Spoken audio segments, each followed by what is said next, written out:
Right. I've got two more things. Unfortunately, the thing that we really wanted to cover off tonight that we didn't get round to last time, we're going to have to bump into next week's show. Two more things that we do need to cover off. Finally, we've got one more listener question, and then I've just got something that I promised that I would mention to the man who cannot be named. Not the one that I really don't like, the one that we do like. So, yeah, buckle up, huge. So, the final listener question from Dylan again. With cricket clubs folding all over the place, where do you think grassroots cricket will be in the next 5 to 10 years? Eugene, you're a chairman of a cricket club. Are cricket clubs folding? I think massively. Again, really? Yeah, okay. I'm gonna give you my experience. And again, I live within inside of my own bubble, so I live within inside of London. If anything, club cricket is growing. We are seeing more and more clubs now putting out 6th 11s in the leagues instead of cricket clubs folding. So I don't know if it's a regional thing. I can give you my view as to where we are, where I am. I was talking to some of my league representatives over about 2 weeks ago, and there are more 6th 11s out this season for us in our league than there have ever been. So, yeah, it's interesting to say cricket clubs are folding. We also expanded our league with an additional 6 clubs that have joined. Wow. So, wow, we've now got a division. Have they come from other leagues, though, or are these new clubs that have formed? It's a good question. 3 and 3. So they used to play Sunday cricket. They're now moving into competitive and they want to join. I mean, I'll do a name check on one. One of them is called the Ultimate Warriors, like the WWE star. And their club emblem is said WWE star called the Ultimate Warrior. Do they run on and like shake the ropes? Yeah, him. Absolutely, which is fantastic. They're not on steroids, apparently. Yeah. Not on. But yeah, so again, it's regional, I guess. I think it's growing. What do you guys see? I think some people in cricket, I know, having played club cricket down in Kent and around London, I see what people mean in Kent and in London and see what I mean with how, but what they've got down there is kind of, we would call them like super club. So a lot of them are sporting facilities. I know Twickenham Yawn isn't. You go to Hampstead, you go to Uxbridge, you go to Wimbledon, you go to all these things, not just cricket clubs, they're huge sports. And so what they kind of do is, probably a few years ago when these things started, they almost swallowed up the smaller, like you say, some of the clubs are now starting to reform. And I know Tom Lightfoot, who was mentioned, has set up a club down in Brighton. And they're going in and now looking to play league cricket on a Saturday as opposed to playing friendly cricket on a Sunday. But my thing up here is, I personally think there needs to be a massive change in club cricket. And I know Dylan plays for our club. I think clubs need to have a bit of a pride check in a lot of situations. And I think there's a bit of a thing at the minute about people saying they play in a first team as opposed to saying they play at a club. So a lot of people will go... Club within a club, so to speak, yeah. Yeah, I play in the first team at such and such. Whereas if you go to Australia, it doesn't matter whether you play first team, fourth grade, fourth grade, whatever. Do you play cricket? Yeah, I play at Penrith. Yeah, I play at Toombul in Brisbane. Yeah, I play at... No one cares about what grade you play at.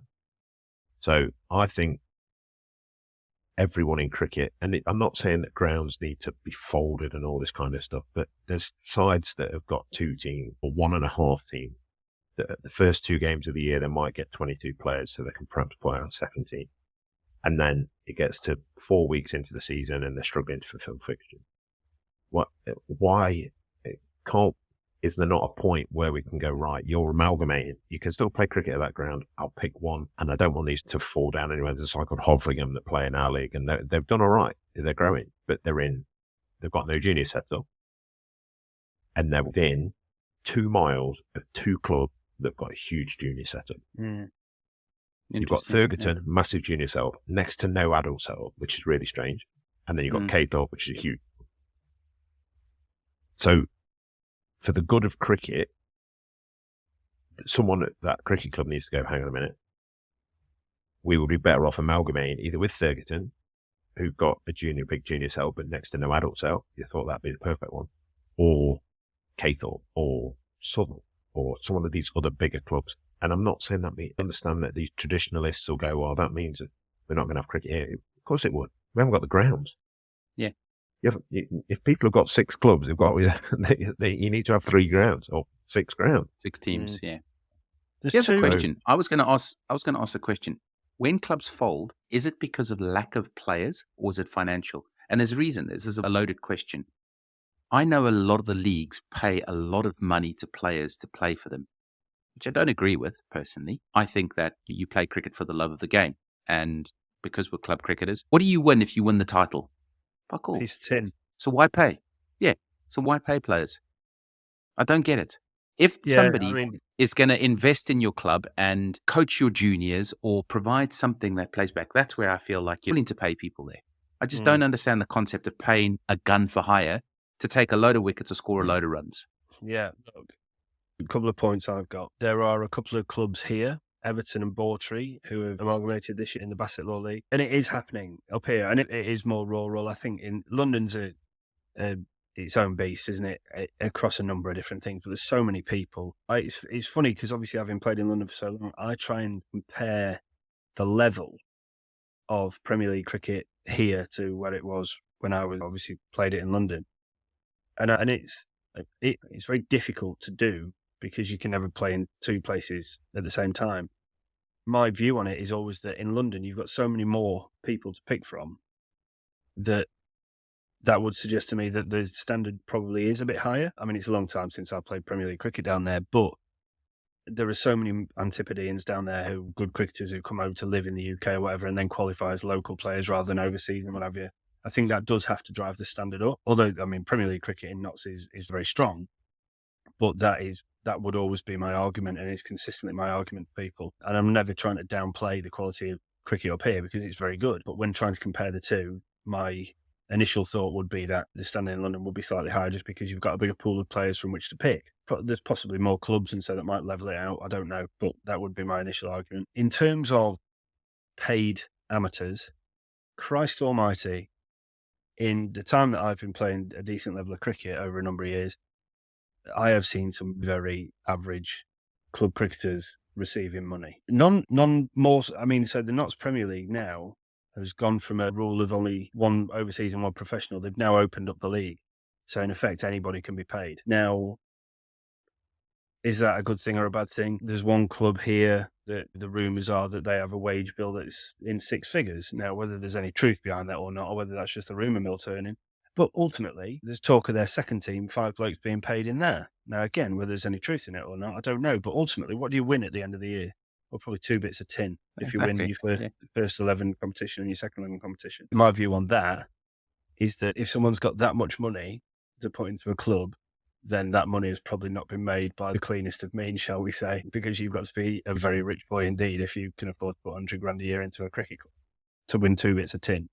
Anyway, but, you know, but also the danger here, and I've been very open about this, is for me, a cricket club has always been a community, and I've always been incredibly loyal to wherever I've played.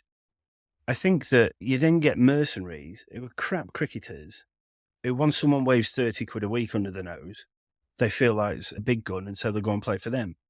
So it's very hard to then create a club, in inverted commas, and create that loyalty, because to build a successful club, you need buy-in from the members to support functions and this, that and the other. Well, if the only way that people are going to support you as a club or be a part of your club is because you're giving them 20 quid's petrol money just to come and pay and offer them free subs every year, then there's no relationship. They're not playing for you because they want to play for you. They're playing because you're offering to pay their petrol, and to them, that's a better deal than having to pay their own petrol. So it creates a massively false economy, I think. So certainly at Pat, Director of Cricket, Sam, who I talk to a lot about this, who's obviously been on the podcast with Robbo and I, we're very much against the whole kind of paying of players. I think the club has been down that route before, a long time ago. Robbo will be able to talk about that. And actually, it killed the club for a period. Like, not killed the club, but the club went to very much rebuild once that changed. Same that there's Retford up the road, who used to play second team Notts games. Usman Afzal, who used to play for Surrey, went there, took a load of his mates, spent a load of money. They all fucked off. Next thing, the club's gone down 5 or 6 divisions in 5 or 6 years, and then they have to go through a massive rebuilding thing. So I think there's a balance, play within the rules, but also try and achieve sustainable success. And that isn't Organic growth. paying all 11 players, all 20 players on your book between 50 quid and 500 quid a week. It's ridiculous. Like, as you say, cricket, you should play for fun and because you love the game, not because someone's giving you a brown envelope with a couple of readies in it every week. That's Talking my of view. fun. Yeah, I love it. Talking of fun. Should we have a pre-season tour? Twickenham comes up to Pepper. Well, I mean, we'd love that. We'd love that. Because I know we're looking for a tour. Oh, yeah. I have to play the game on the Sunday, though. I think the 2 weekends of Saturday fixtures have been finalised. But we'll talk put about it this that. way. When I say we are looking for a tour, we're looking for a Saturday and a Sunday game. Well, the Sunday's perfect then. And I'm pretty sure we'll be able to find you someone to play on the Saturday at a decent level. And then we can have a big night out. Probably in Mansfield. I definitely will not be playing. I shall talk to Carlos, our first team captain.